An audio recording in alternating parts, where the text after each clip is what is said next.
Thank you so much. This has been a massive breakthrough for me. And this was just that. And now I feel like a dam has burst. I'm having such beautiful moments of clarity, and I just really appreciate it. I don't really have a question. I'm just really appreciative. Well, that observation is worth acknowledging and holding to the feeling of. There's nothing that will serve you better than that feeling right here, right now.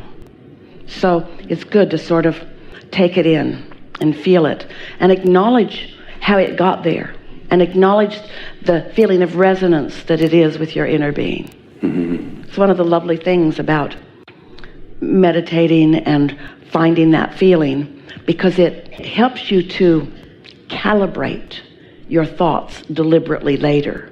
Now, as you acknowledge that feeling, acknowledge it and isolate it and then calibrate to it.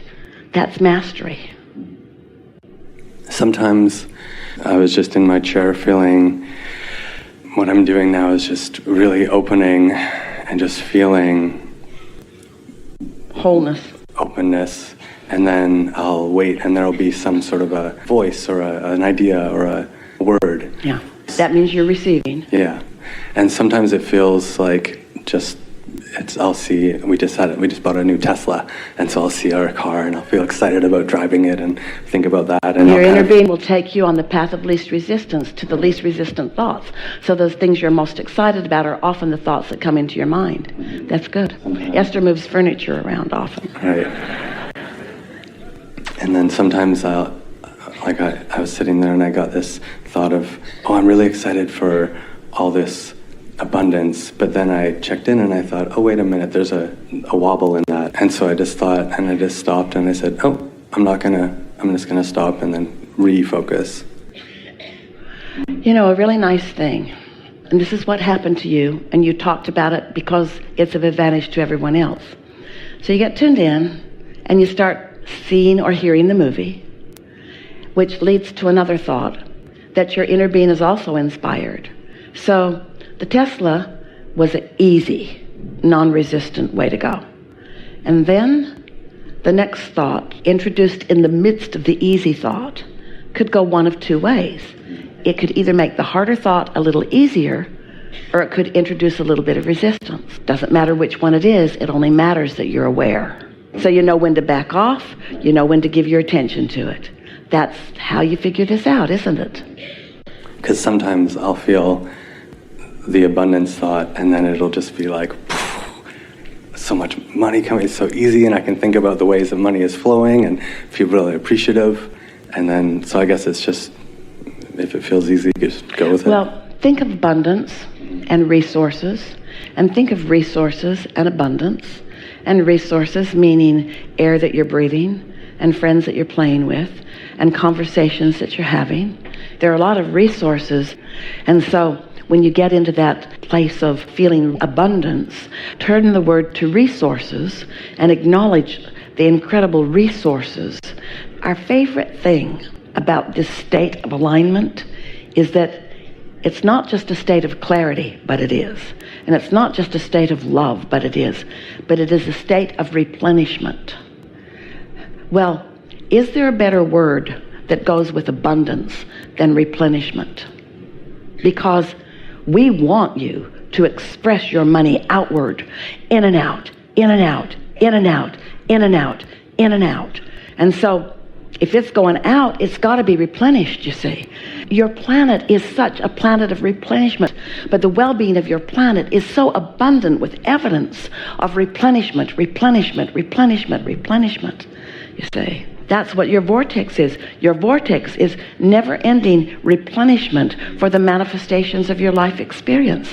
You're not ever going to be without the things that are important to you, because your vortex is laden with them and flowing them to you, you see. So when you think in terms of your vortex and the abundance of it, and you get those glimpses of it flowing to you, for Esther, the feeling of clarity is the strongest feeling of abundance that she has. But she sees it everywhere. Replenishment, replenishment, replenishment, replenishment, replenishment, never-ending replenishment, never-ending abundance. Question, answer, problem, solution, replenishment, replenishment, replenishment, replenishment.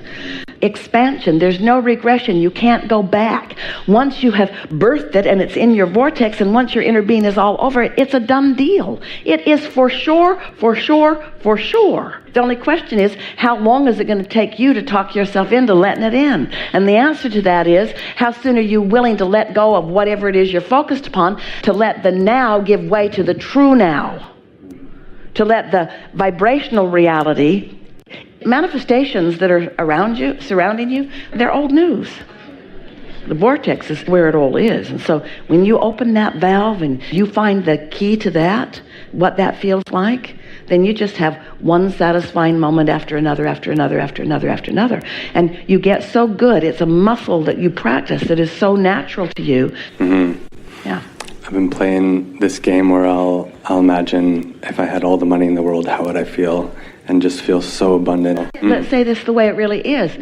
I just like to imagine what it would be like if my life caused me to have all of these desires that I was letting being satisfied. And my vortex full of those requests, and my inner being standing there with them, gathered all the cooperative components and accomplished the vibrational version of that. So it's not a matter of if. We would start saying, since my vortex is full of everything that I've ever asked for, then wouldn't it be nice if I could find a mindset, a mood, an attitude, a habit of thought that would allow evidence of that abundance to show up now. So it's not just abundance of dollars, it's having an impulse to leave the thoroughfare at the appropriate time, or feeling an impulse to call someone, or. Mm-hmm. We have a business that we're creating, my partner and I. You have a business that you've already created that you're trying to figure out how to let into your reality. Yeah. Do you believe the vortex version of it? Yes, I know it. Would you describe it to us in the only way you can? The vortex version. You can't begin to describe it as it really is, but take a stab at it. So we're creating centers, spaces, physical spaces all around the world for this type of work, for things that are uplifting and supportive of alignment, and events that support that, and that technology platform that connects all the wellness. And do you believe that all of those components are already in your vortex, or are you still collecting data that has contributed to it? It feels very, very clear. It feels like now is the time for it to just show up, and it feels done. Well, now is the time for it. The timing of it. Here's the thing about your vortex. Everything is ripe for the picking, but you got to be there to pick it. Mm-hmm. Mm-hmm. That's what's been happening, is that since I feel like when we last talked 3 years ago, I was manifesting a new relationship and my career path, and I've met and I'm with the woman of my dreams and have found the career of my dreams, and I feel just so blessed to know exactly what I want to be so clear that it's right. And then the last 3 years have been about aligning myself so that I can stay in this vortex and be in my true self to allow that to flow through. Perfect. And now I feel like I've got it, and it's just going to happen organically. We agree with all of that. There's just one thing that we want to clarify with you, and that is when you get all tuned in, like you described earlier in our conversation, and you have a thought about this unfolding, very helpful and productive enterprise. As those thoughts flow to you, the thought is evidence of your alignment. And you want to know the difference between regurgitating the way you used to think about it and receiving the new way of thinking about it. Do you follow that? That's what bridging beliefs really is all about. Let's not call it bridging beliefs. That's what discerning. Here's your source energy, your inner being who has beliefs. And then there's the beliefs that you hold. You want these beliefs to merge, and you don't want the beliefs that don't match to be activated. So you just want to pay attention. Right, and just stop, reset, and then find that positive instant. This is a really good time for a segment of reflection.